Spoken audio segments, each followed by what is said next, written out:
Hello mga ka-farmers, mga kabayan, nandito ako sa garden, tanghaling tapat. Siguro mga 11, let's say 11:15, 11:20 a.m. So,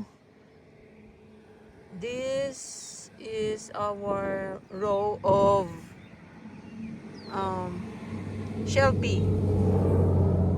So, nabunutan ko na po dyan at nandito na po ako nagbubunot. Okay. So, I remove my gloves because I might pull the shell pea.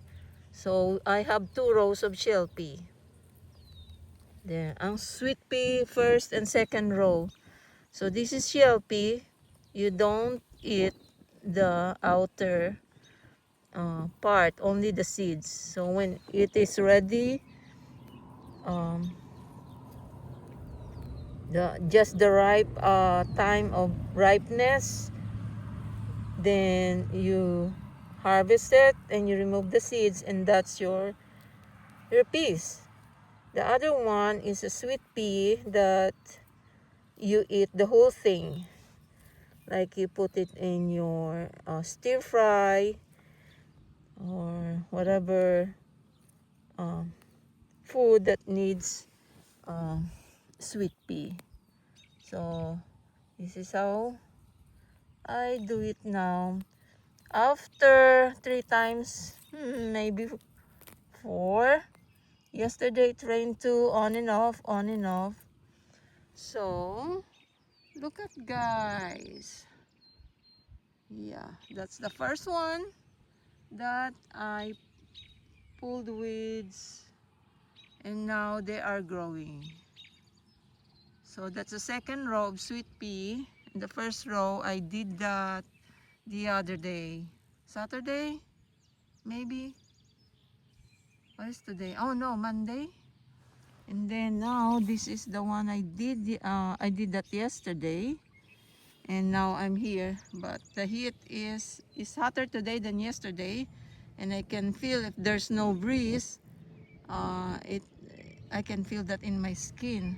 So there's another row of shell pea, and the rest are different. I have beans, I have um, cabbage. I have leaf lettuce. I have okra, sweet potato, squash. I have peppers. I have zucchini. I have kale. And the beans. There's one that's already big. What else? I have spinach. I'm worried about the carrots. 2 rows of carrots. If they are not washed away by that first rain we have that's really pouring. Okay guys, yan ang update. Hello mga ka-farmers, mga kabayan. Here's the update of my garden. We have 2 weeks of on and off rain, rain, rain, rain, rain.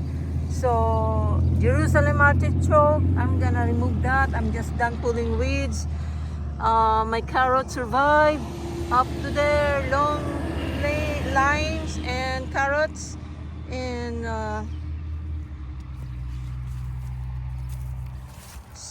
what you call this, cabbage, and my leaf lettuce. I need to harvest some of them this Wednesday.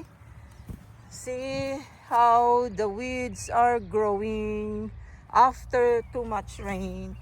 And my leaf lettuce, it needs to be, I need to harvest them. Yes, look at, guys. And of course, I also have leaf lettuce here. Okay, seeds that I planted. And my shell pea, 2 rows. And my 2 rows of sweet pea. Okay. And I'm thinking of eating them. Okay. Here's the doggy. Hello mga ka-farmers, mga kabayan. Nandito ako sa aming garden. At least kahit papano na rototiller. But marami po akong bubunutan ng damo. So, nabunutan ko yung kaninang umaga, hindi ko natapos. Namitas na po ako ng sweet pea, pero may ang daming mga halong shell pea dito sa sweet pea. 2 rows. Nag-yellow po sila dahil po sa sobrang ulan, yung kalahati. So, ang makukuha ko lang po yung 4 na row ito eh. So, tingnan nyo po yung nag-yellow doon. Yan. So, 4 na row, yung banda doon, tingnan nyo po, oh, namamatay na. So, sobrang basa, sobrang ulan. So, nanguha na ako. Ayan. So, mangunguha po tayo ulit ha. Hindi pa po ako tapos. Kasi simula ko lang dito sa row na to. So, 2 po yan. Ayan po yung isa. So, marami pa akong nakakatawa po kasi. Pagkatapos ko magbunot diyan, balik na naman ko sa unahan. Eh, meron pa sa likod ko po. Yung marami kaming sweet potato. Okay naman sila pero natabunan po ng damo. Ang hirap po na ma-maintain. Sobrang laki. Pero siyempre, kasi pati aso ko kumakain din po nito. Ito po ang shell pea.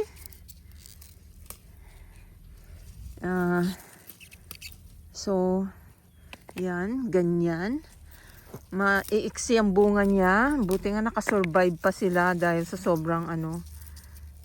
Dapat mga ganyan. Tingnan niyo po yung mga umiksi, oh. Oh, ganyan, umiksi. More than an inch lang. An inch and a half. Dahil po yan sa sobrang ulan. So,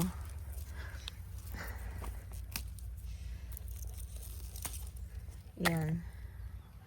Naka-close up pala. Yan guys. Yan. Yan ang ating pamimitas.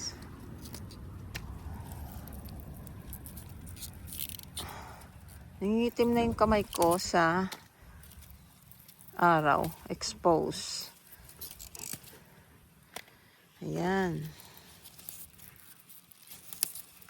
Sige po, tatapusin ko na ito at hindi ko na po ibibideo lahat yan, of course. Ito, nakabantay ang aking doggy. Kumain na yan kanina. Binigyan ko na ng ilang sweet pea. Okay guys, itutuloy ko lang po ito. Hello mga ka-farmers, mga kabayan. Nandito ako sa garden at ako'y tapos nang magbunot ng damot. Ako ay uuwi na ng bahay doon. Ayan po yung okra natin. Yan. Maliliit po siya dahil po sa sobrang ulan at naantala po yung kanyang paglaki. Ito naman po ang sweet potato this year. Hindi po ako nagtanim ng maraming. Isang beses lang po ako nagtanim ng ano. I only planted sweet potato many years ago. And this is the second time. And they're doing good. I'm done pulling the tall weeds. At yan po yung hindi namin magandang squash. Dahil po sa sobrang ulan, kaya po nag-yellowish yan at hindi po siya lumago. Ay, mukhang wala kaming wala kaming carrots this year. Meron pong mga sweet pea na pipitasin ko. Kain muna ako ng almusal, tanghali na.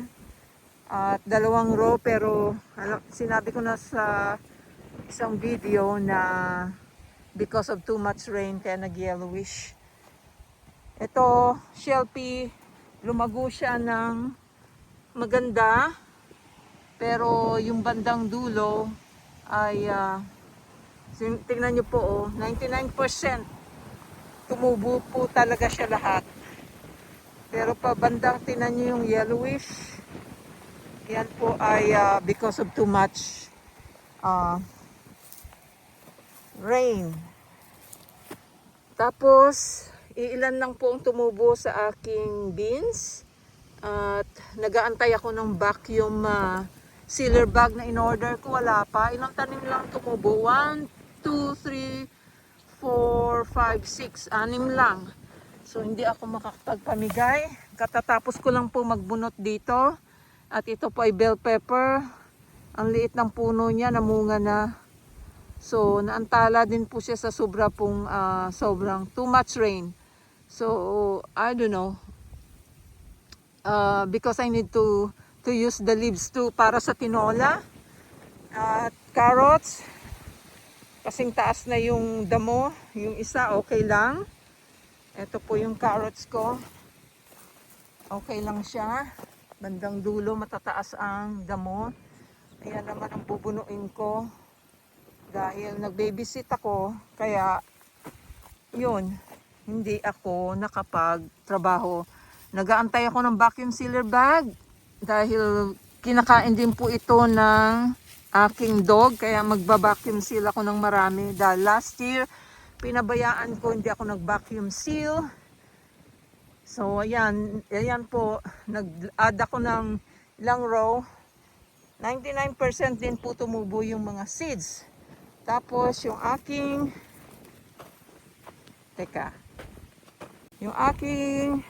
nag-harvest ako ng 2. Hindi kayo maganda ha. Kailangan tanggalin po ito. Ewan ko anong klase ito na ano. So, ayan po ang bubunuin ko. Naku, binibisita na ng yung magsisave din po ako nito kasi pwede din pala pakain sa doggy. So, yan, marami pa akong bubunutin. Ito po yung aking cabbage na kinain ng deer. Yung top, buti ay nag-survive at nagke-create na ng bulb sa gitna. Kinain po yan talaga, asin, talagang hinarvest.